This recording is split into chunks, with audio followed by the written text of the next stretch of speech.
오늘 5강인데요. 제가 지난번 3강 할 때, 3강을 여러 가지 그날 한번 좀 정리하는 걸 시간 때문에 3강의 뒷부분을 좀 못했습니다. 그래서 제가 3강 보완을 한 15분 내지 20분 정도 하고 오늘 거 이렇게 그렇게 하겠습니다. 3강에서 이제 중요한 것은 우리가 성경을 볼 때 전체를 먼저 보고 또 부분적으로 그 각자의 그 상관관계를 보는 것들이 굉장히 중요하다 그런 말씀을 드렸습니다. 왜냐하면 그냥 우리가 일반적인 지혜에 있어서도 나무만 자꾸 보려고 하는 것보다는 이 나무를 보기 전에 숲 전체를 보고 나무를 보는 것이 중요하다. 그것이 지혜로운 것이다. 뭐 그런 얘기를 많이 합니다. 근데 그게 왜 그런가? 특별히 성경을 읽을 때는 그것이 굉장히 그 필요한 그 작업이거든요. 그래서 성경을 읽을 때 우리가 한번 통독을 해볼 수 있다는 건 굉장히 중요한 건데 사실 은 만만치 않지 않습니까? 하지만 그쪽으로 가야 되는 것. 하지만 통독을 뭐 3독을 했다, 4독했다. 그래서 되는 건 아니에요. 그래서 통독이 상관관계하고 연결, 서로 연결고리를 잡는 게 굉장히 중요하기 때문에 오늘 이 두 가지를 한번 제가 말씀을 드리겠습니다. 자, 우리가 예를 하나 들자면 욥기 8장 7절. 내 시작은 미약하였으나 네 나중은 심히 창대하리라 이런 얘기죠. 그래서 우리가 미약한 우리가 갖고 있는 상황이 굉장히 창대하는 굉장히 축복의 이야기로 우리가 얘기를 많이 나누죠. 뭐 이미 여기서 잘 아시는 분들은 그렇지 않다는 감이 있지만 우리가 일반적으로 이 이야기가 굉장히 축복의 구절이라고 생각을 해서 많은 크리스천들이 굉장히 좋아합니다. 그래서 뭐 어디에서 이렇게 그 사업을 시작하면 이 구절을 이렇게 선물을 주기도 하고 그렇게 하죠. 자, 그런데 이 구절 자체로 보면 지금 이야기한 것이 그냥 맞는 얘기 같아요. 그런데 전체와 상관관계를 놓고 보면 여기서 그렇지 않다는 것들을 우리가 알게 됩니다. 자, 그래서 성경을 볼 때 우리가 이 전체를 보고 부분을 보는 이런 그 원리를 잘 이해하고 성경을 보면 이런 우에 빠지지 않을 수 있다는 것이죠. 자, 지금 우리가 욥기 이제 8장 7절을 보니까 내 처음은 미약했지만 뭐 버전에 따라서 미약한 걸 보잘것없이 학생들은 뭐 이렇게 더 쉽기 때문에 이제 제가 이 버전을 좀 했습니다. 그다음에 크게 번성할 것이다. 창대하리라 이렇게 똑같은 얘기예요. 그런데 이 이야기를 보면 굉장히 축복의 말인데 이 축복의 말이 있는 앞뒤를 살펴보면 좀 얘기가 달라질 수 있다는 거죠. 그래서 성경을 볼 때 우리가 보는 이 성경 앞뒤 전후에 전체와 상관관계의 틀을 가지고 바라보는 것이 필요하기 때문에 한번 그렇게 잠깐만 보자는 거죠. 자, 그러면 이렇게 굉장히 축복의 말처럼 보이는 것에 앞에는 어떤 말이 있는가? 앞에 그러니까 욥기 이제 8장 7절이니까 적어도 그냥 8장 한 1절부터 읽어보는 거죠. 자, 그럼 8장 1절부터 읽어봤을 때 어떤 것들이 있는가? 한번 저희들이 좀 보죠. 8장 1절부터 이렇게 보면 여러분들이 잘 아시는 대로 우리가 좀 얘기가 좀 달라진다는 걸 알 수 있어요. 이제 뭘 볼 수 있냐면요. 그때 수아 사람 빌닷이 이렇게 말하였다. 빌닷. 이 이야기가 하나님의 얘기가 아니구나. 하나님의 얘기가 아니라 빌닷이라는 사람인데, 이 빌닷이라는 사람 조금 이제 그 성경에 지식이 있는 분들은 욥의 친구 세 명이 있는데 그 세 명이 와서 처음에 욥에게 굉장히 그 위로의 말을 하다가 나중에 이제는 그 사람들이 진짜 말을 하는 거예요. 이 내용이 이런 거죠. 뭐 다 잘 아시는 거예요. 내가 언제까지 그런 말 하고 있겠느냐. 너 지금 이게 이런 얘기죠. 앞뒤를 쭉 읽어보면 아니 굉장히 하나님 앞에 벌을 받고 있는데 뭐 자기는 괜찮고 의롭다고 얘기하니까 너 무슨 소리를 하는 거냐. 하나님이 잘못 실패할 리가 있느냐. 그처럼 전능하신 분이 어떻게 옳은 일을 그르칠 수가 있냐. 너희 자녀들과 너희들은 너는 전부 범죄한 것이 틀림없어. 그러니까 이렇게 벌 받고 그러는 거지. 그래서 마땅히 받아야 할 법이야. 벌이야. 그러니까 빌다시 계속 얘기하는 거죠. 그러니까 이렇게 너 그런 소리 하지 마. 지금이라도 돌이켜서 하나님을 찾아서 빌어야 되는 거야. 그리고 정직해야 되는 거고 너희가 그렇게 해서 깨끗하고 정직해져야지 하나님은 어떻게 할 거냐면 너희 가정을 다시 축복해 주는 건데 그 축복의 내용이 보잘것없지만 크게 번성할 거라는 거예요. 그러니까 이 얘기는 하나님의 이야기도 아니고 그냥 빌다시 그리고 맞는 얘기 틀린지도 잘 모르겠어요. 나중에 보면요. 이 얘기가 맞는 얘기인지 뭐 이러면서 한 얘기라고요. 그러면 이야기가 우리가 축복의 말이다 얘기했는데 축복의 말의 소스가 좀 달라요. 빌다시는. 그런데 앞에만 보고선 확인이 안 되죠. 이제 뒤를 봐야죠. 뒤를. 그러면 이 얘기를 왜 했는가가 정확하게 나와 있어요. 이 얘기를 왜 했냐면 이렇게 옛날 사람에게 물어보고 우리 조상들의 좀 진리를 배워라. 옛날 현인들에게 배울 점이 있지 않느냐. 그들의 말에 좀 귀를 기울여라 하는 얘기는 이 얘기가 바로 뭐 하나님의 얘기도 아니고 누구도 얘기도 아니고 그냥 옛날 사람들 현인들 얘기 끄집어 대가지고 이렇게 얘기하고 있는 거란 말이에요. 자, 그리고 뒤로 가면 더 심하게 그 얘기를 계속 하고 있는 걸 볼 수가 있어요. 이 글 하나는 우리가 정말 뭐 복을 얻는 축복의 말처럼 보여지지만 이 말의 내용은 같은 거지만 이 내용이 전개되는 건 완전히 다른 얘기란 말이에요. 그래서 이 말에 대해서 이렇게 이제 전체적인 상관관계를 살펴봤어요. 자, 상관관계를 살펴보는 게 첫째 중요합니다. 이제 성경을 볼 때 요 구절 하나를 봤을 때 요 구절을 보면 안 되고 앞뒤를 보여야 되고 이 앞뒤를 본다는 건 기본적으로 요건 봐야 되는 거고 욥기라면 욥기 전체 구조에서 이걸 바라봐야 되는 것이죠. 자, 그럼 이 이야기에 대해서 견해가 두 가지가 있어요. 이 견해가. 그 견해가 세상의 견해와 하나님의 견해. 이게 굉장히 중요해요. 어떤 견해를 봐야 되죠. 하나님의 견해와 세상의 견해를 이렇게 보자는 거죠. 자, 세상의 견해를 보기 전에 하나님의 견해를 먼저 보죠. 하나님의 견해를 보면 이 얘기에 대해서 여호와께서는 이제 뒷부분에 와서 여호와께서는 욥에게 하시던 말씀을 마치시고 대만 사람 엘리바스 아까 얘기한 세 친구 중에 한 명이죠. 그 대표되는 세 친구한테 얘기하는 거예요. 나는 너와 너의 두 친구 여기 빌닷 아까 처음은 뭐 미약하지만 뭐 아주 창대하라고 얘기한 그 친구들에게 분노를 금할 수가 없다.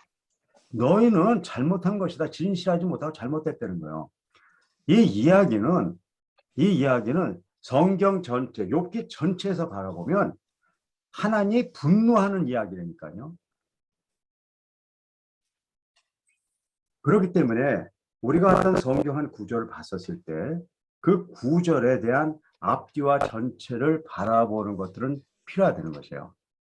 제가 지금 한 예를 들었지만 뭐 여러분들하고 이제 공부할 시간이 이제 뭐 다음이 마지막이니까 다음에 한 번 정도 이런 예들을 제가 성경에서 좀 들어드리려고 그러는데요.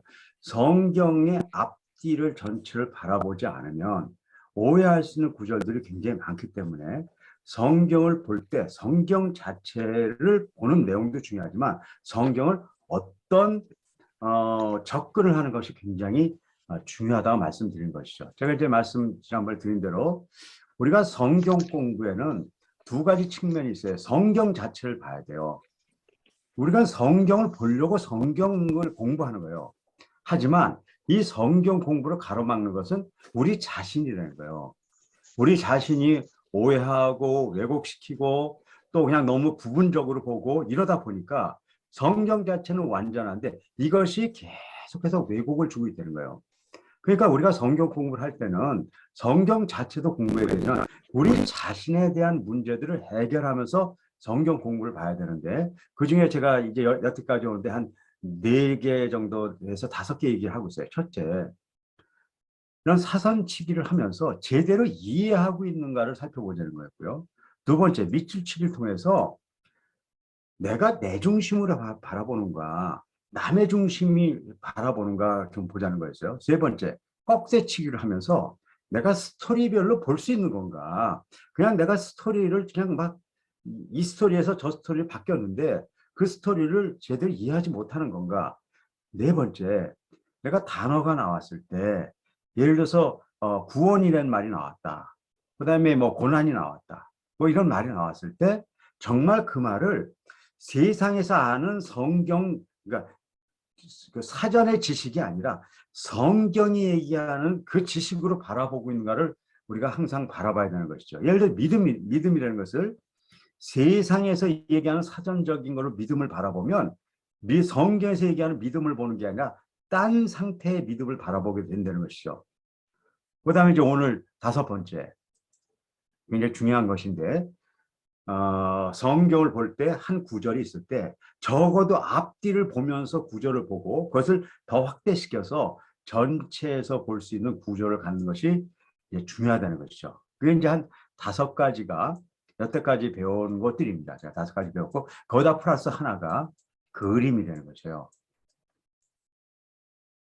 우리가 이 5차원식인 공부를 할 때 그림 그리기를 많이 합니다. 많은 분들이 힘들어하죠. 하지만 이걸 꼭 해야 될 이유가 있다는 거예요.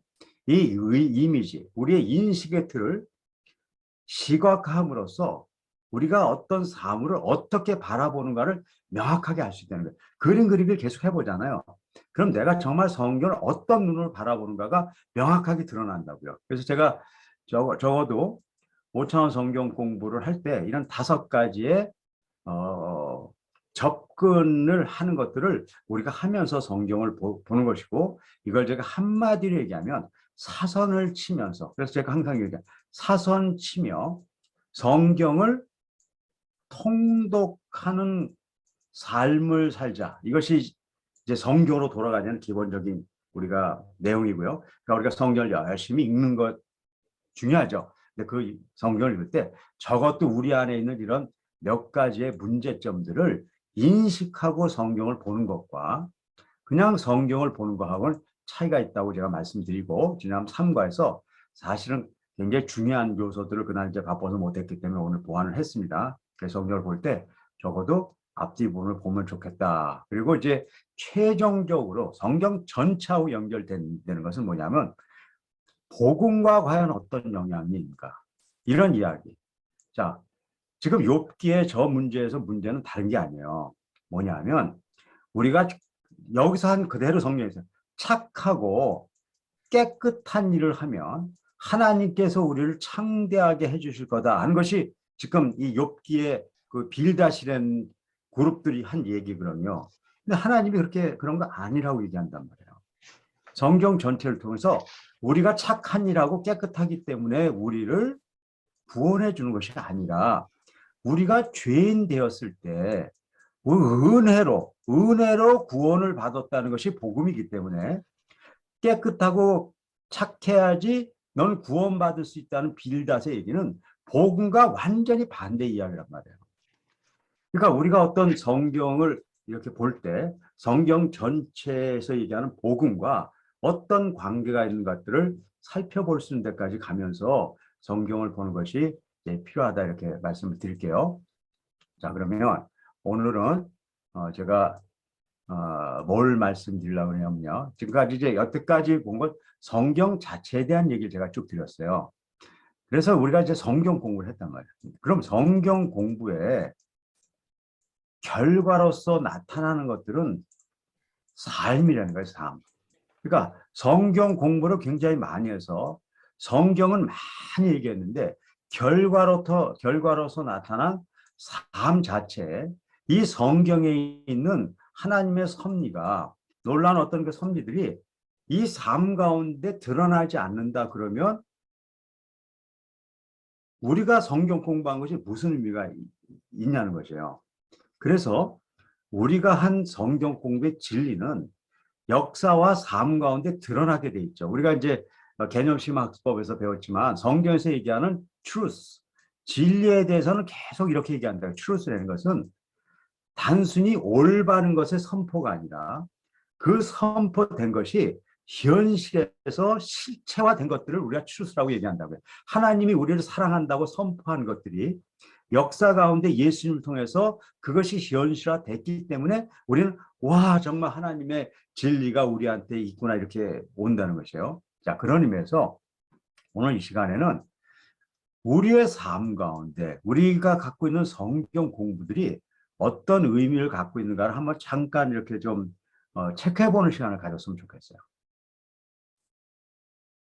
우리가 이제 성경 전체를 보면서 이제 복음에 대한 이야기를 하면서 성경에 대한 DNA를 제가 얘기했습니다. 성경에 대한 DNA. 성경의 DNA는 성경은 어떤 성경이든지 꼭 들어야 될 핵심적인 요소가 있는 거죠. 예를 들어서 마태복음에 봤을 때 마태복음에 이 이야기가 없다 그러면 마태복음이 성경이라고 얘기하기가 어려워지는 거죠. 성경이라고 하는 이유는 첫째, 하나님의 창조주 하나님의 사랑이 드러나 있기 때문에 우리가 이게 성경의 핵심 요소죠. 두 번째는 하나님만 존재하는 것이 아니라 구세주 예수님이 십자가에서 죽으시고 부활하신 순종, 그 사랑이 드러난 이 순종, 이 하나님의 사랑이 역사 가운데 드러난 예수님의 순종이 들어있게 되고, 세 번째, 이 모든 하나님의 섭리는 우리 인간 쪽에서 온 게 아니란 말이에요. 이건 하나님 쪽으로서부터 온 거기 때문에 인간이 이걸 어떻게 해갈 수 없다고요. 그럴 때 보혜사 성령님, 우리를 도우시는 성령님이 인도하심으로써 우리를 거룩함과 바른 행실로 우리 이끌어 간다는 것이 성경의 핵심적인 내용이란 말이에요. 이 내용이 빠졌다 그러면 성경이라 그럴 수가 없는 거죠. 이 내용이 있기 때문에 우리가 성경이라고 얘기하는 거죠. 자, 그럼 이 성경이 하나님, 예수님, 성령님의 이 놀라운 사역들을 통해서 일어나는 두 가지 사실이 성경에는 항상 언급되고 있다고요. 그 첫째 뭐냐면 우리 자신이 죄인으로 죽을 수밖에 없었는데 우리가 하나님의 자녀가 됐다는 거예요. 내가 하나님의 자녀가 됐다는 것이고 이제 새로운 피조물이라고 얘기할 수 있죠. 그런데 여기서 끝나는 게 아니죠. 하나님의 자녀인 우리의 얘기가 나옵니다. 우리가 하나님 나라의 백성으로 교회 지체로서 교회와 한 몸 된 그 몸의 지체로서 우리가 하나님의 백성으로 살아간다는 이야기 네 가지가 계속해서 우리에게 지금 주어지고 있다고요. 자, 이걸 그래서 성경에 제가 DNA라고 해서 우리가 같이 얘기를 나눴죠. 자, 이것이 성경의 진리라는 것을 우리가 받아들인다 그러면 우리 가운데 이러한 일이 당연히 드러나게 돼 있죠. 많은 사람들이 간증을 하는데 그 간증을 하는 사람만 간증이 있는 게 아니라고요. 우리가 그리스도인이라 그러면 우리 안에 이것이 있을 수밖에 없다고요. 뭐 제가 이런 얘기를 드리기 좀 뭐하지만 제가 이렇게 TV나 그런데 간증 프로그램에 제가 이렇게 초청을 하는 경우가 있습니다. 그럼 제가 부끄러워서 제가 이제 노하죠. 옛날에 20여 년 전에 모르고 제가 뭐 간증 프로 있으면 가고 그랬었지만 지금은 뭐 부르지도 않지만 불러도 제가 안 가는 편이죠. 자, 왜 그런가? 가서 얘기하려다 보니까 뭐 간증할 건 있는 것 같아요. 근데 제가 너무 과장을 하는 것 같이 제가 느껴졌어요. 그러니까 예를 들어서 제가 하나님을 만나서 참 기뻤어요. 그렇게 얘기를 해야 될 것 같은데 갑자기 간증의 프로그램에 딱 TV에 앉으면 그때 정말 뛸 듯이 기뻤어요. 글쎄 제가 그렇게 했는지 모르겠는데 자꾸 그렇게 되는 것 같아서 제가 간증은 아니가 안 한다 그렇게 먹었어요. 그래서 제가 간증을 안 하는데 오늘은 그런 형태가 되는 것 같아요. 제가 왜 이렇게 까냐면요. 그런 얘기를 좀 해서 해야 되기 때문에 그런 거예요. 그러면 이 성경의 DNA가 진짜 하나님 주신 진리라면 제 삶에도 이게 있어야 되잖아요. 제 삶에 하나님의 사랑을 느껴본 적이 없다. 그럼 제가 그리스도인이 아닌 거죠. 예수님이 순종한 것들에 대한 그 경험에 대한 것들이 나한테 오지 않으면 아닌 거죠. 내가 하나님 믿는다고 얘기했는데 성령님이 나를 인도해 보신 적이 없어요. 그러면 그 경험이 없다면 나는 어떻게 하나님 앞에 간 거예요? 그리고 내가 새로운 피조물로서 내가 하나님의 자녀라고 얘기했는데 그 자녀 인식, 내가 이 하나님을 아빠라고 부르는 그 인식이 없다 그러면 제가 어떻게 하나님을 내가 믿는 사람이라고 얘기하겠어요? 그리고 우리가 하나의 백성된 우리들, 여기 있는 여러분들도 마찬가지죠. 저하고. 이 우리들이 하나님의 지체로서 영원히 하나님 나라에서 같이 살아갈 우리의 동지라는 그 의식이 없이 제가 어떻게 하나님을 믿겠어요? 그래서 제가 어느 날 정리를 해봤어요. 그래서 그러니까 좀 간증같이 돼서 제가 조금 부끄럽긴 하지만 그냥 여러분들이 좀 도움이 될까 해서 제가 제 삶을 이 5가지를 가지고 한번 이렇게 살펴봤어요. 그랬더니 제 삶에 이 5가지가 존재한다는 것을 저 나름대로 정리했어요. 그런데 그게 제가 신앙생활을 정말 해나가는 중요한 터닝 포인트가 됐다는 거예요. 그러니까 성경에 있는 말씀이 성경에 우리가 배울 말씀을 넘어서 내 안에 워킹하고 내가 그 말씀 안에 이끌려서 사는 존재라는 것을 인식했다는 것이 성경을 공부하는데 너무 큰 힘이 됐다는 거예요. 그래서 제가 그냥 부끄럽지만 제 얘기를 할게요. 그리고 제 얘기를 하려고 하는 게 아니라고 얘기했잖아요. 전 샘플로 보여드리고 오늘 시간엔 여러분들이 적으시는 거예요. 자, 그 여러분들이 적는 이 5가지 이야기를 제가 좀 여러분들하고 얘기를 나누겠습니다. 자, 제가 제 삶을 이렇게 좀 봤어요. 나는 정말 하나님을 믿고 성경 공부도 하고 그러는데 나는 어떻게 해서 내가 하나님의 백성이라고 얘기할 수 있는가 이렇게 좀 살펴봤어요. 제 안에 창조주 하나님에 대해서 저는 어떻게 왔는가를 가만히 생각해 봤어요. 근데 정말 기적같이 저한테 왔다는 걸 제가 발견했어요. 그때는 몰랐죠. 왜 그러냐면 저희 집안은 이북에서 6.25 때 넘어왔어요. 그래서 아버님이 이 남한에 와서 전쟁 고아가 많으니까 우리 아버님이 이제 교육을 하시던 분이라 고아원과 학교를 세웠어요. 그리고 저를 고아원에서 저를 길렀어요. 그래서 저는 어렸을 때 제가 고아라고 생각했어요. 왜냐하면 뭐 잘하는 게 고아원이니까. 근데 제가 한 5살쯤 되니까 고아는 아닌 것 같은데 그래도 뭐 모든 삶이 고아하고 뭐 다를 게 없었어요. 그래서 제가 참 이렇게 그 정체성이 혼동이 있으니까 우리 아버님이 한 6살, 7살에 이거 안 되겠다고 했는지 서울에 저를 유학을 보냈어요. 근데 그것이 저한테는 더 뒤통수를 맞은 거예요. 6살인가 7살에 저희가 서울 와가지고 혼자 살아 그러면 어떻게 뭐 누구한테 맡겨가지고 진짜 힘들더라고요. 제가 초등학교 4학년까지 혼자 살았는데 그래서 제가 혼자 사는데 아주 이골이 났던 사람이야. 이제 그런 상황에서 생각도 많이 하고 저도 이제 그렇게 어쨌든 그런 고생을 했어요. 근데 이제 제가 초등학교 4학년 넘어서 5학년 때인가 이제 부모들하고 만나게 되면서 어쨌든 이 신앙, 우리 부모님이 신앙생활을 하는 분이니까 모태 신앙으로 그냥 빠지지 않고 이렇게 교회 다녔어요. 근데 제가 대학 다닐 때까지 교회를 계속 다니긴 했지만 저 나름대로 굉장히 힘들었어요. 제가 대학교 때 주일학교 교사도 하고 뭐 뭐든지 열심히 했습니다. 근데 제가 이거 아니다 생각들었어요. 그래서 제가 교회는 다니면서 제가 이제 대학교 2학년 때부터 제가 다른 짓을 했어요. 전국의 도사들을 내가 여행 떠납니다. 그래서 전국의 도사들 유명한 도사들을 박사님 찾아다니면서 소리가 안 나는데요. 제 소리가 안 나요? 예. 언제부터 안 났나요? 저기 주일학교 교사. 소리 잘 지금도 안 들립니다. 나요? 지금은 납니다. 네, 감사합니다. 네, 뭐 중요한 게 아니니까 그렇게 놓치셔도 됩니다. 그래서 제가 이제 어쨌든 그렇게 하다가 그 대학교 가서 제가 이제 기독교는 내 체질이 아닌 것 같아서 제가 이제 도를 닦아야 되겠다. 그래서 도사들을 쭉 찾아다녔어요. 그래서 도계에서 제가 유명했어요. 제가 그때 대학교 다닐 때는 가수 중에 대학을 다니면 뭐라고 그랬냐면 그걸 표현을 뭐라고 할까? 학사 가수라 그랬어요. 뭐 최희준 씨, 뭐 찐빵 부르고 그런 사람들. 그런데 그때 제가 그래도 그냥 좋은 대학 다니면서 도계를 다니니까 도계에서 야 원동현이 잡아라 그럴 정도로 제가 열심히 다녔다니까요. 그래서 제가 도를 땄고요. 그래서 이제 공중 부양하는 거, 말 공중 뜨는 거, 뭐 그런 거 별 차력술도 하고 별거 다 제가 다 했죠. 그러다가 제가 뭔가가 이렇게 왔어요. 야, 이거 잘하면 뜨겠다. 뭐 이런 생각이 드는 거예요. 그래서 역시 내가 도계에 잘 왔다. 그래서 내가 도계에서 이 정도 하면 한 자리 하겠다. 그럴 정도로 제가 열심히 했거든요. 그런데 그때 이상한 생각이 들었어요. 제가 이렇게 뜨는 연습을 하고 있었는데 뜨겠더라고요. 그런데 이제 그때쯤 오니까 이런 생각이 드는 거예요. 그래, 내가 뜨려고 이렇게 지금 2, 3년을 난리 쳤는데 자, 뜨면 어떻게 될까를 생각해 봤어요. 떠봤자 그게 별것도 아니에요. 풀쩍 한번 뛰는 건데 한 5초 뜨면 많이 뜨는 거예요. 그거 해봤자 한강 건너다 빠져 죽겠더라고요. 제주도 가다가. 그때 10,000몇 원이면 제주도 갔거든요. 그래서 제가 이건 만면천보다 별 볼 일 없는 걸 내가 이걸 이 짓을 했단 말이야. 그런 깨달음이 왔다니까요.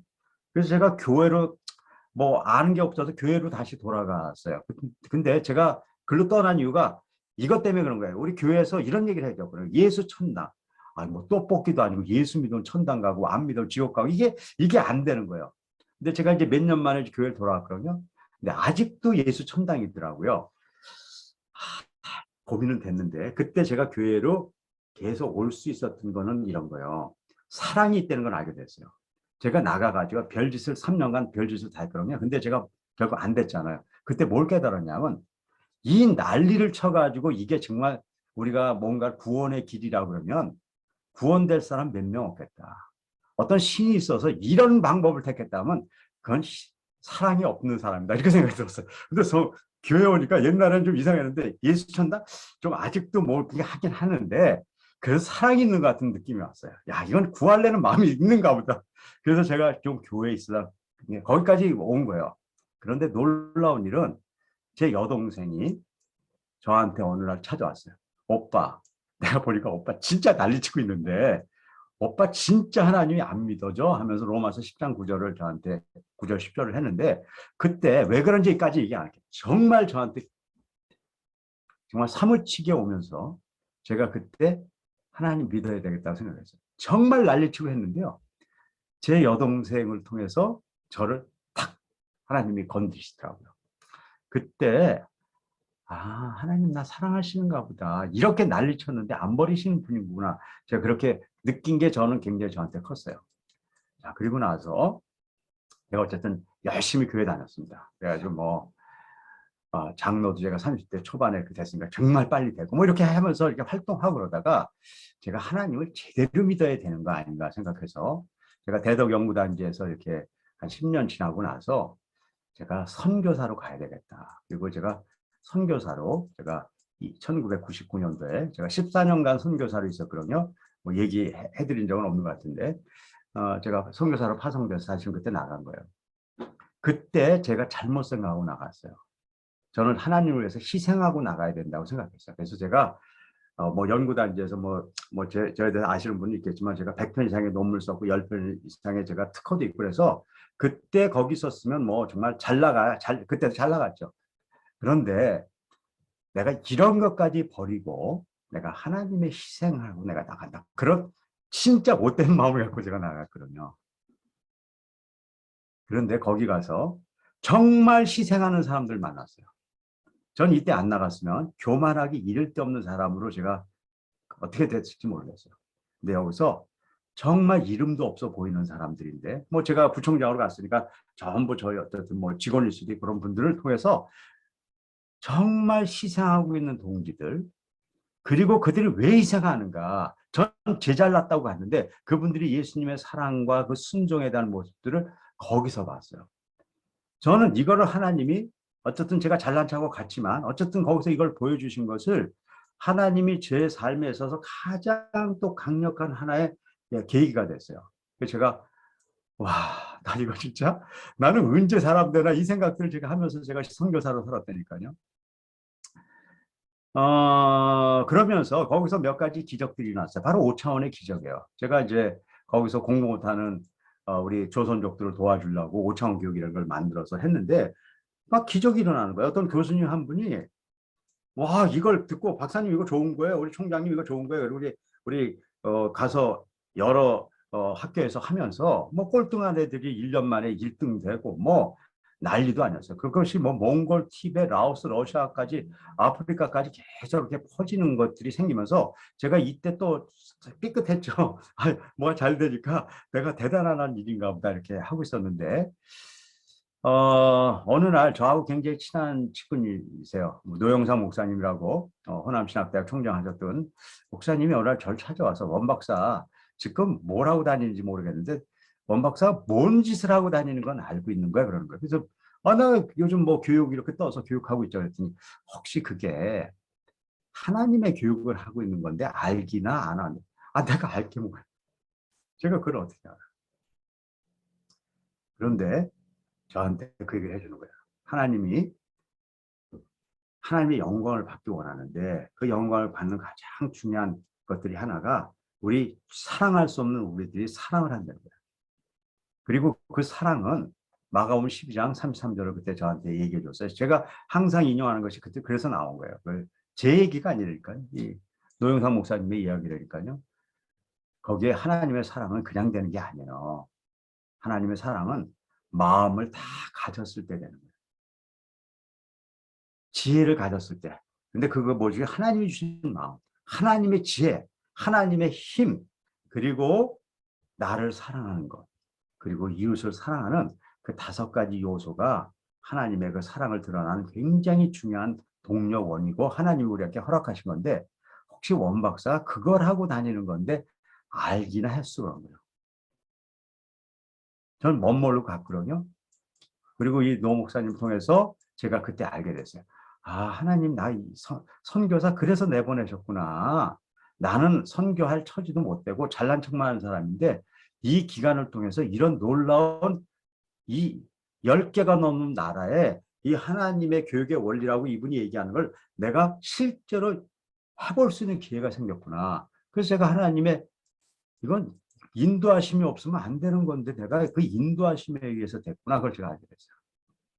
그리고 제가 하나님의 자녀로 놀라운 경험들을 하게 된 거예요. 저는 이러고 나서 2015년에 슬럼프가 빠져버렸어요. 제가 여태까지 한 거 다 그만둬야 되겠다 이렇게 생각하는 시기예요. 왜냐하면 정말 애써서 여기까지 왔고 또 많은 결과도 있었는데 사람들이 인정을 안 하는 거예요. 아유, 원박사 그거 안 되는 거 하는 거 아니야. 되는 거 아니야. 우리 해봤는데 안 됐어. 근데요, 해가지고 된 사람 엄청나게 많았거든요. 근데 저는 그때 그게 들렸어요. 해서 된 사람의 소리가 들리는 게 아니라 안 됐다고 난리치는 사람의 소리가 제가 들리더라니까요. 그래서 제가 그만두려고 그랬어요. 그래서 많은 사람들한테 얘기했어요. 내가 이제 2017년도에 그만둔다. 왜 그러냐면 내가 1997년부터 시작해가지고 내가 20년 해봐서 안 되면 그만둔다. 20년이 원 제너레이션이거든요. 그래서 제가 2017년도에 그만둔다 이렇게 생각을 했어요. 그래서 2017년도에 그만두려고 그랬어요. 근데 하나님이 그만두지 못하게 2가지 사건을 저한테 줬어요. 카이스트에서 500억 들여서 하는 카이스트 전략 보고서가 있어요. 전략 지금 하는데 거기에 지금 이제 이광영 박사라는 분이 그 전략대학원의 대학원인데 지금 카이스트 현재 총장이에요. 그분이 저한테 찾아와서 5차원을 우리가 분석해 봤는데 미래 교육의 가장 중요한 대안이 되니까 2년간 카이스트에서 프로젝트 비 대주고 100명의 학자를 붙여줄 테니까 연구해 보라는 거예요. 그래서 나온 게 카이스트 국가미래 전략 보고서인데 그 전략 보고서의 보고가 뭐냐면 제가 포기하려 했던 5차원 전면 교육이 한국 미래 사회를 살릴 수 있는 어떻게 보면 유일할 수 있는 교육 체계라는 거예요. 제 얘기 아니라니까요. 제 얘기가 아니라 카이스트 전략 보고서의 내용이라니까요. 제가 그만두려고 그러는 게 이것 때문에 그만두려고 그러는 것들을 이거 안 그만둬야 되는 거 아닌가 그 생각이 들게 했어요. 그런데 저한테 더 큰 선물은 침례교단이에요. 침례교단의 그 교재를 만드는 저기가 그 이름이 있던데, 그러니까 그 총회 그 산하에 있어요. 거기에 원장님이 오셨어요. 그래서 침례교단이 3년간 교재를 이제 그분이 이제 새로 이제 그 교단을 돼서 그걸 만드는데 5차원 교육으로 이걸 해보겠다는 거예요. 그래서 3년간 교재를 5차원 교육으로 해서 했다니까요. 이제 그 다음에 그걸 뭐라고 표현해야 되나요? 코로나 이후에 이제 더 이상 진전하기 어려웠었지만 어쨌든 침례교단의 이 교재가 나오면서 이런 2가지 때문에 CTS TV에서 5차원 성경 여행을 제가 6개월간 할 수 있는 시스템이 됐어요. 저는 포기하려는 2017년도에 그동안에 포기하려는 모든 것이 그냥 카이스트에서 침례교단에서 교재와 전략 보고서로 나와 버렸다고요. 제가 그건 내가 하는 거 아니구나. 제가 그걸 알게 됐어요. 실제로 알게 됐어요. 그래서 그 이후에 열심히 해서 지금 이제 여러 교단에서 지금 뭐 우리 교단들 지난 얘기했지만 우리 장로교 교단들 몇 군데서 지금 이제 노회별로 이 교육을 해서 지금 충남 노회 했다가 요번에 이제 천안 노회까지 지금 확장되려고 그러고 지금 대전 노회에서도 이렇게 한 3개 노회를 이렇게 지금 확장되고 있어요. 실제적으로 이런 것들이 확장되고 있고요. 그리고 이제 마지막이 이제 이런 거죠. 우리가 이것이 그럼 왜 이런 것들을 하게 됐는가? 우리한테는 어떤 의미가 있는가? 그것이 뭐냐면 제가 세인고등학교 하면서 했었던 하나의 기적을 제가 봤어요. 제가 세인고등학교라는 학교를 만들고 완전히 포기한 애들 모아가지고 학교를 설립했는데 대학 간 애들 5%도 안 됐죠. 근데 3년 후에 92%가 자기가 원하는 대학 다 갔다고. 그리고 제가 그때 굉장히 좀 그 실수를 했어요. 학교를 세우면 교가가 있어야 돼요. 근데 제가 졸업식 3개월 전까지 교가가 없었어요. 교가를 부를 새가 어디 있어요? 지금 힘들어 죽겠는데 다들 우리 와서 그냥 죽는다 다 그러고 있는데요. 그래서 제가 졸업식 때 교가 불러야 된다 그래서 제가 졸업식 3개월 전에 제가 작사를 했어요. 그리고 내가 작곡할 능력이 없기 때문에 부흥팀, 여러분들 부흥 그 팀에다가 제가 부탁을 했어요. 좀 작사를 해줘 달라. 왜냐하면 제가 거기에 몇 번 특강을 갔기 때문에 좀 아는 분들이 있어요. 그리고 제가 가사를 주는데 뭐 부흥팀에서도 하시면서도 조금 웃었던 것 같고 이걸 첫 번 노래 부를 때 사람들이 웃긴다 그랬어요. 이게 어떻게 썼냐면 이렇게 썼습니다. 내용이 이런 거예요. 학교가 황당한 걸 제가 보여줄게요. 질빛 임하여 이 땅을 비추니 이 민족이 하나 되어 열방을 섬기리. 개마곤 기슭에서 천산의 빙벽 아래서 아라알의 기슭에서 이웃을 이문 바치리. 1절에 2절 더 나갑니다. 바이칼의 호숫가에서 사하라 사막 속에서 킬로만자로 기슭에서 이웃을 위해서 이문 바치리. 사람들이 웃었어요. 시골에서 애들 몇 명 놓고 기껏해서 겨우 졸업하고 나서 무슨 이건 뭔 소리냐는 거예요. 그런데 놀라지 마십시오. 20년이 지난 지금 여기에 학교가 다 섰습니다. 다 섰다니까요. 하다못해 아프리카 사하라도 킬리만자로 밑에 탄자니아 연합대학, 사하라 쪽은 아니지만 사하라 위에 르완다 연합대학 지금 다 설립되어 있어요. 바이콜의 몽골 국제대학교, 천산 밑에 알마티 카자흐스탄의 디아 글로벌 학교, 개마고원. 제가 있을 때 시작한 게 뭐냐면 나선 라주 선 그 이북의 그 대학을 준비해 가지고 그게 최종적으로 어떤 대학이 됐냐 평양과학대학이 됐거든요. 다 섰다니까요. 자, 그런데 제가 이 얘기를 하려니까 우리 얘기를 하려니까 저 잘났다는 얘기 하는 게 아니에요. 그게 쓴 게 제가 세운 거 아니잖아요. 함께한 모든 동역자들을 통해서 같은 꿈을 가진 것들이 이루어지고 있는 거예요. 저는 지난 20년간 상상할 수 못하는 기적들을 봤다고요. 제가 잘나서요? 천만에요. 우리가 했다니까요. 우리가. 제가 아프리카에 언제 갔다고 아프리카를 써요. 그렇지 않아요. 아프리카 가서 2, 3년 지나부터 죽고 살기를 했었던 분들이 저희들하고 같이 만나는 거예요. 원 박사님 어떻게 대학을 세웠어요? 저희들이 10년간 대학을 세웠는데 안 됐어요. 그래요? 제가 대학 전문가입니다. 2년 만에 탄자니아 연합대학 설립됐어요. 10년간 안 됐던 거예요. 저는 제 삶에 있어서 제가 한 일은 하나도 없어요. 정말이에요. 겸손한 얘기하는 거 아니에요. 그냥 저는 그냥 사고 치면서 살아왔거든요. 근데 하나님이 하신 일들이 너무 많다는 거예요. 자, 그럼 저만 그럴까? 여러분들도 있어요. 지금부터 그걸 찾아내세요. 제가 어떻게 할 거냐면요. 지금부터 여러분들하고 합니다. 전 지금 제 얘기 설명하려고 하는 게 아니에요. 여러분들 삶에 그것이 존재한다는 거예요. 왜 그러냐면 여러분들이 하나님의 백성이면요. 하나님의 백성이 됐다는 증거가 하나님이 여러분들 살아간 것이 있기 때문에 하나님 백성 된 거예요. 없다 그러면 하나님 백성 아닌 거죠. 예수님의 희생과 그 십자가가 없었으면 우리가 무슨 예수를 믿어요. 성령님이 인도 안 하셨는데 우리가 어떻게 믿음을 가져요. 우리가 하나님의 그렇게 믿은 사람은 하나님의 자녀라는 증거가 우리 가운데 왜 없어요. 자, 지금부터 찾아내는 겁니다. 이렇게 찾아내십시오. 제가 지금부터 같이 합니다. 5분간 할 겁니다. 자, 이게 자 1번. 제가 이 샘플을 들었어요. 여러분들 삶 가운데 대단한 일을 찾아내지 마세요. 제가 이 얘기를 드리려고 해요.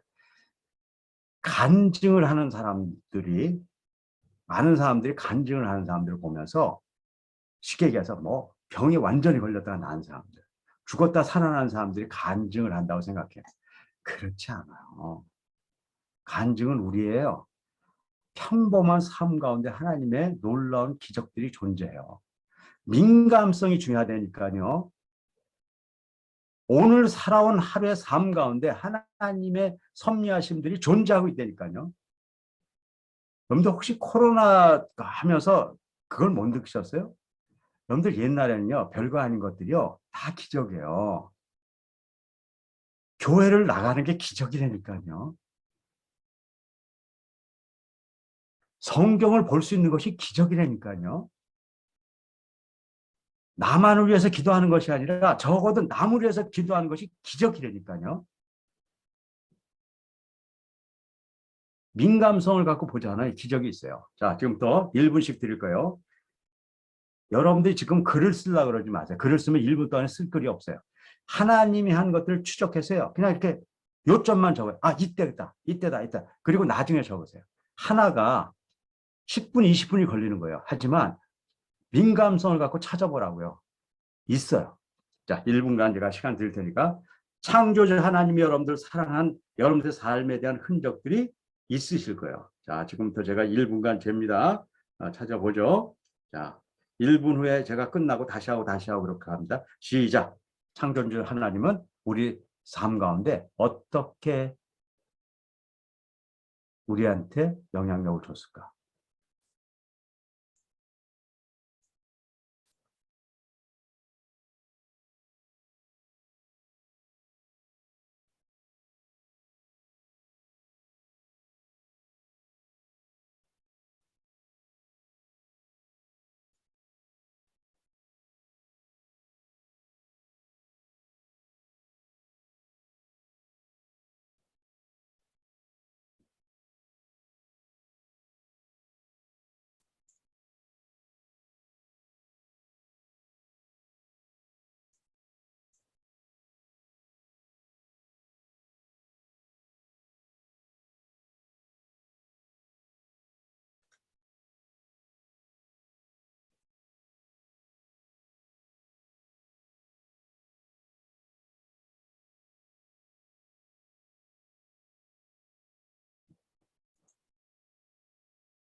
자, 아쉽지만 끝내겠습니다.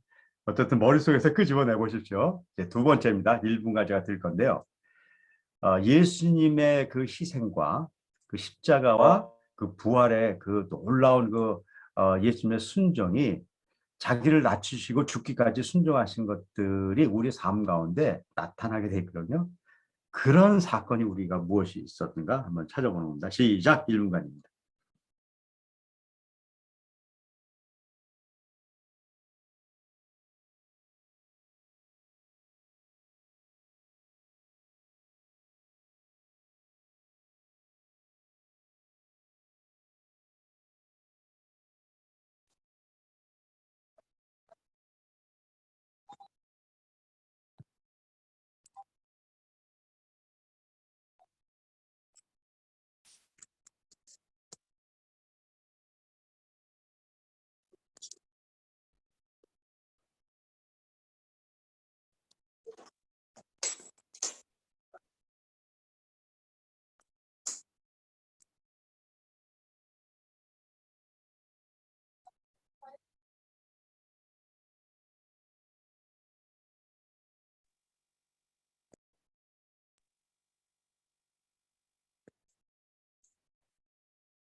자, 여기까지 하죠. 아쉽지만 이제 세 번째 성령님의 인도하심. 이거는요. 뭐 성령님의 인도하심에 여러 가지가 있지만 우리가 어떤 날 뜨거운 그 성령님의 임재하심을 경험했다. 이런 것도 성령님이 우리한테 오신 거죠. 하지만 여기서 얘기하는 건 그게 아니에요. 그냥 그렇게 뜨거운 그런 부분이 아니라 우리의 삶의 지금 여정에서 이건 분명히 성령님이 인도하시는 것이 분명해 하는 그걸 얘기하는 겁니다. 그러니까는 어느 날 성령님을 뜨겁게 받았다. 그것이 아니라 우리의 삶의 그 가운데 오신 인도하심이죠. 시작 1분간입니다.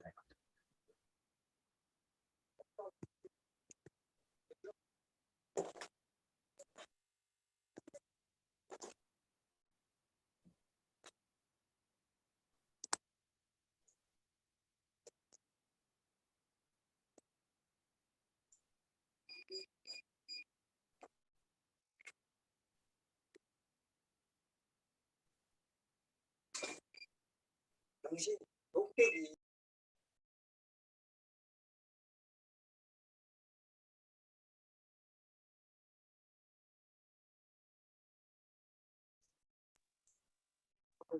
만보 어디쯤인데? 만보 어디를 독백이라고 하는 거야?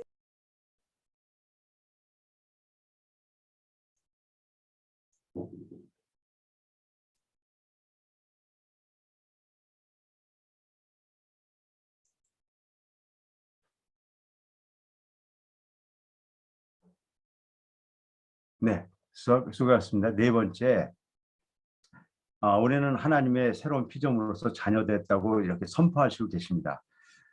우리가 하나님의 자녀가 됐다 하더라도 우리 죄 짓고 또 옛 모습을 보여줘서 어떤 때는 부끄럽기도 하고 내가 정말 하나님의 자녀가 된 게 아닌가 하는 그런 의심도 들기도 하고 그럴 때가 있겠죠. 우리의 그 삶이죠. 성경도 이미 그런 얘기를 하고 있고요. 그렇지만 그럼에도 불구하고 내가 하나님의 피조물임을 느끼고 하나님이 깨닫게 해주는 그런 우리의 삶의 여정들이 존재한다고요. 그것이 있는가 1분간 찾아보시는 겁니다. 시작.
네, 여기까지 하죠. 이제 마지막인데요. 제가 그냥 혹시 도움이 될까 해서 그냥 간단히만 설명드릴게요.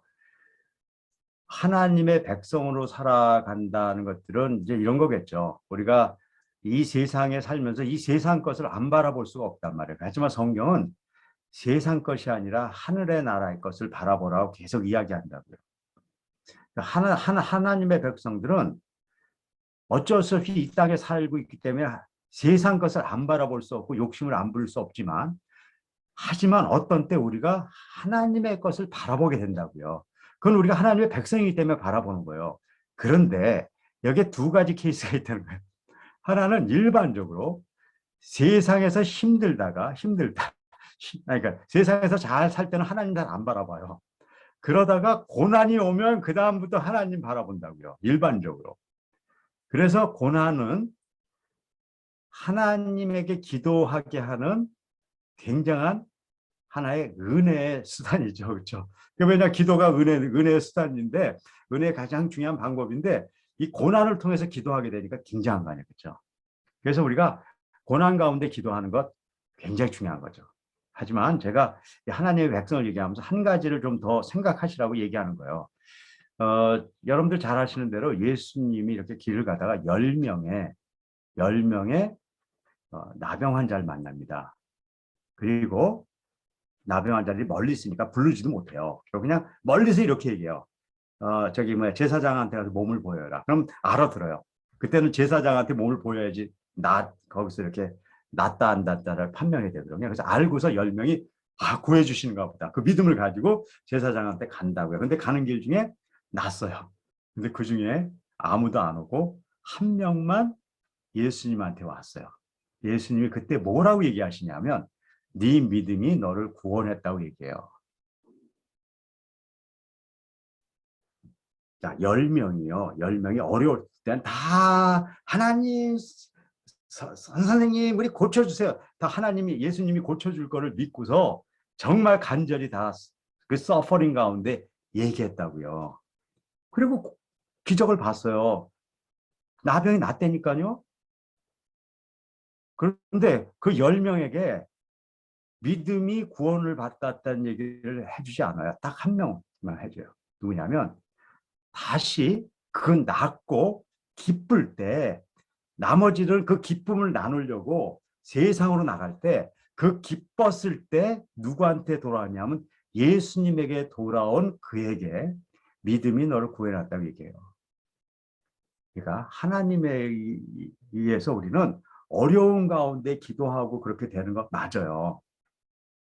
그런데 정말 하나님에 대한 믿음이 언제 오냐면요. 세상에서 괜찮은데도 하나님에게 가질 때요. 신앙생활 잘하다가요. 어려울 때 신앙생활 잘하다가요. 그 문제 해결하면 딴 데 가는 사람들 많아요. 내가 우리 하나님의 백성으로 간다는 것은 어려울 때 기도하는 것 굉장히 중요한 거예요. 찾자고요. 하지만 내가 괜찮았을 때도 하나님을 찾았던 적을 보자는 거예요. 네, 지금부터 좀 길게 얘기해서 미안합니다. 시작, 1분.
네, 감사합니다. 그 정도 하죠.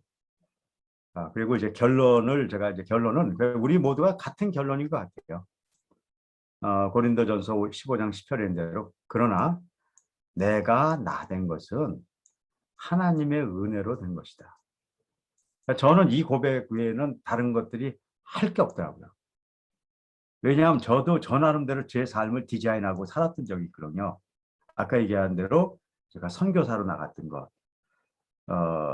그 14년의 그 선교사의 그 시간이 저는 부끄러운 시간이었지만 어쨌든 제가 여기까지 오는데 한 가지 뭐 여러분들이가 얘기할게요. 제가 사실은 신학교 가서 그러니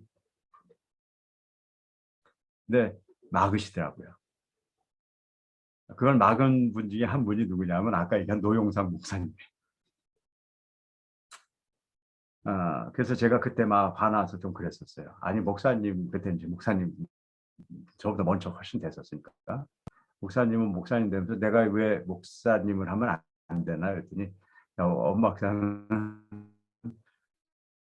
그냥 그 동네에서 놓으세요. 그래서 제가 오늘 원초가 그 동네 놀았어요. 그냥 다시 돌아왔는데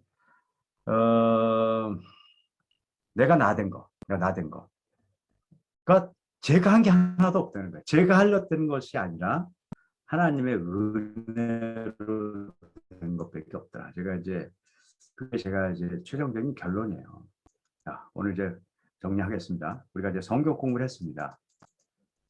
우리 성경 공부에는 두 가지 측면이 있다고 얘기했죠. 성경 자체의 측면이에요. 이 성경을 우리가 정말 귀하게 하나님의 책으로 봐야 돼요. 하지만 이 성경 공부할 때 나 자신의 잘못된 점, 약점에 대한 문제를 분명히 인식하고 고쳐가면서 성경을 봐야 돼요.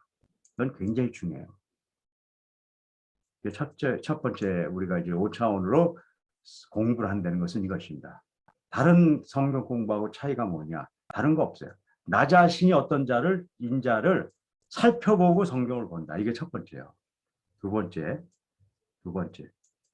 이 성경은 실제로 우리의 역사와 내 개인의 삶에 드러나게 돼 있다는 거예요. 민감하게 바라보고 가야 된다는 거예요. 성경 공부를 열심히 하는 걸로 끝나는 것이 아니라 이 성경이 실제로 내 안에 어떻게 드라이빙 해 가는가에 대해서 우리가 바라보면서 가는 것이 두 번째고요. 이제 세 번째가 있는데 이 세 번째는 다음 시간에 제가 이제 마무리 지면서 얘기를 드리고 오늘까지 해서 이 삶 가운데 드러나는 이 성경의 놀라운 비밀들을 우리가 보자 하는 것이 여태까지 성경 공부였다고 보시면 됩니다.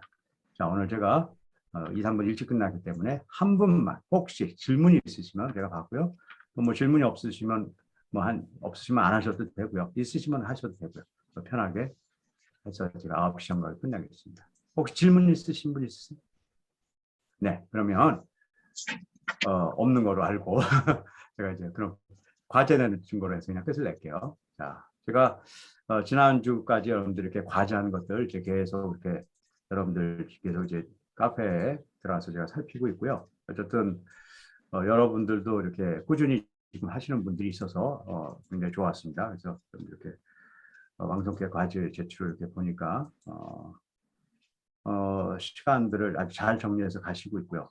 한 18쪽 정도를 32분에 이제 보는 데까지 가셨네요. 그래서 50쪽. 마태복음 전체가 97분, 1시간 반 정도에 본다 그러면 아주 정상적인 이제 시스템들로 이렇게 지금 성경을 보시는 분이라고 보고 있고요. 잘 하고 계시네요. 그리고 제가 이렇게 꺽쇠나 이런 거 잘 봤는데 잘 하고 계시고요. 이렇게 가시는 거 잘 하고 계세요. 그러니까 여러분들 이제 이런 부분들 잘하고 계시는데 제가 이제 마지막으로 우리가 이제 이런 결론을 통해서 하려는 진짜 마지막은 바로 그거죠. 성경으로 다시 돌아가자는 거예요. 성경으로 돌아가는다는 건 아주 심플합니다. 하루에 5분 정도는 성경을 보고 크리스찬이면 5분 정도를 성경을 보고 살자는 거예요. 근데 이것도 어려워요. 그렇기 때문에 진짜 어렵다니까요. 함께 가보자는 거예요. 함께. 특별히 학생들 교육에 있어서 애들이 하루에 5분씩만 성경을 보는데 어떻게 보냐면 사선 치면서 5분을 어디다 쓰냐면요. 사선 치면서 성경을 통독하는 대로 가자는 거예요. 그냥 사선만 치자는 것도 아니고 통독하자는 것도 아니에요. 사선 치면서 통독하면서 5분씩 해서 쭉 한번 가보자는 거예요. 그런데 이렇게 하면 너무나 좋잖아요. 근데 이거는 너무너무 어려워요. 그래서 학생들에게 이렇게 해서 가르치고 너희들은 이렇게 살면 좋다. 그렇게 가르쳐서 우리나라에서 그렇게 이런 운동이 일어나는 건 난 불가능하다고 생각해요. 그래서 지금 저희가 하는 운동은 뭐냐면 부모들이나 교사가 먼저 하는 거예요. 그래서 제가 얘기했죠. 말씀드렸죠. 일주일에 4번 보는 거예요. 그래야 20분이에요. 그러니까 적어도 교사나 부모가 하루에 5분씩 4일 정도 20분을 보자는 거예요. 그런데 이 20분을 볼 때 아이들하고 같이 봐주자는 거예요. 요 시간 되면 애들하고 약속하는 거예요. 9시서부터 9시 5분까지 성경을 보는 거야. 그럼 엄마 아빠는 꼭 할게. 또 선생님은 할게. 그리고 그냥 보는 거 아니야. 사선 지고 밑줄 치고 어떻게 보는데요? 우리 동영상 가보면 다 있으니까요. 그래서 치고 해서 5분씩 보는 거예요. 그래서 우리가 보면서 아이들하고 같이 매일 일주일에 4번을 보고 가잖아요. 그러면 기적이 일어난다니까요. 근데 애들한테 교육시켜서 너희들 해봐. 절대로 일어나지 않습니다. 어른도 어려운데 그것이 일어날 것 같으세요? 그러니까 교사와 부모가 신앙에 있어서 해야 될 일이 뭐예요? 성경으로 돌아가서 우리가 그들과 같이 성경을 읽어가면 되는 거예요. 그런데 성경 읽기를 할 때 5차원적 일자고 얘기하는 거예요. 왜 5차원적으로 보는 건 다른 게 아니라니까, 특별한 게 아니라니까. 우리가 잘못된 걸 고치면서 성경을 보자는 거예요. 우리가 잘못된 거. 왜 우리가 잘못된 게 있는데 그걸 알고선도 안 고치고 성경을 보내는 거예요. 그래서 우리가 5분씩 이렇게 가면 정말 기적이 일어나고 있어요. 정말 기적이 여러 군데서 지금 일어나고 있어요. 여러분들이 이 기적을 정말 같이 경험했으면 좋겠어요. 그래서 우리 지난번에도 계속 얘기하지만 왕성교회에서 이 기적이 정말 일어났으면 좋겠어요. 그래서 여러분들과 아름다운 그 이야기들이 정말 한국 교회를 살리는 하나의 그 뭐랄까요, 소스가 됐으면 좋겠어요. 왕성교회에서 일어나는 이런 성경으로 다시 갈 운동, 그리고 성경을 볼 때 나의 약한 점을 찾아가면서 가는 이런 운동들이 그런 전체에 가는 것들이 됐으면 좋겠다는 마음으로 저도 기도하고 가고 있고요. 여러분들도 같이 기도해 주세요. 어떻게 갈지 몰라요. 제가 얘기해 드렸잖아요. 제가 2015년 오죽하면 제가 이렇게 얘기하는 시간이 있으니까 제가 얘기 잘 안 해요. 2015년도에 오죽하면 내가 모든 사람들의 끝났다. 5차원 교회는 끝났다. 내가 세상에서도 실패한 것 같다. 그리고 내가 교회에서도 그렇게 해보려고 그러는데 다 교회에서 안 된다 그러니까 난 실패한 것이다. 거기까지 제가 갔었을 때가 있었다니까요. 근데 아니라니까요. 그걸 우리가 같이 경험하는 그런 놀라운 일이 우리에게 일어나길 바라면서 오늘 이야기 마치도록 하겠습니다. 자, 오늘 수고하셨습니다. 네, 감사합니다. 박사님 오늘 강의해 주셔서 감사하고요. 오늘 이제 5번째 강의까지가 온라인 강의였고 마지막 이제 6번째 강의가 남아 있는데요. 6번째 강의는 저희가 또 따끈따끈한 현장에서 듣는 현장 강의로 준비를 했습니다. 그 일정을 박사님과 조금 상의한 다음에 추후 우리 선생님들께 다시 공지를 드릴 텐데요. 원래는 6월 25일 토요일 날 하려고 했었는데 교회에서 또 선교 행사가 있어서 일정을 조금 조정을 해야 될 것 같아서요. 박사님과 조금 시간 상의를 한 후에 말씀을 드리도록 하겠습니다. 우리 선생님들 늦은 시간까지 수고 많으셨고 박사님께 우리 박수 한번 보내주시면 감사하겠습니다.